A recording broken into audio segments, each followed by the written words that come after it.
Bonsoir chers téléspectateurs. Le 13 août 1996, le violeur d'enfants et meurtrier belge Marc Dutroux était arrêté.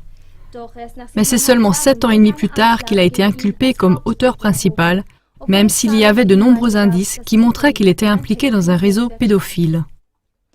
Dès le début, l'éclaircissement des crimes a été massivement empêché et 27 témoins ont perdu la vie dans des circonstances mystérieuses avant l'ouverture du procès.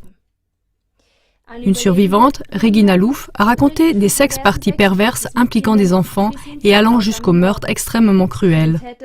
On comptait parmi les auteurs beaucoup de hautes personnalités, comme des politiciens, des industriels, des PDG, des avocats ou des magistrats.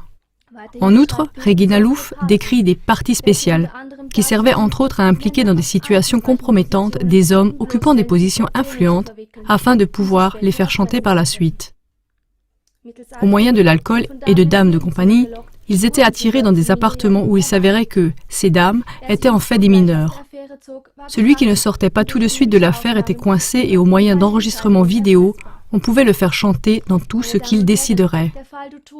Mesdames et messieurs, jusqu'à aujourd'hui, le cas de Dutroux n'a malheureusement jamais été élucidé assez profondément. Tant que les instigateurs des réseaux pédophiles de la haute politique ne sont pas tirés à la lumière et punis, il y aura encore des politiciens qui feront passer, sous la contrainte, des décisions qui vont contre les droits et la volonté de la population.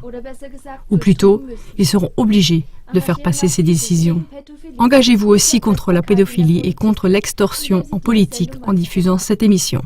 Bonne soirée.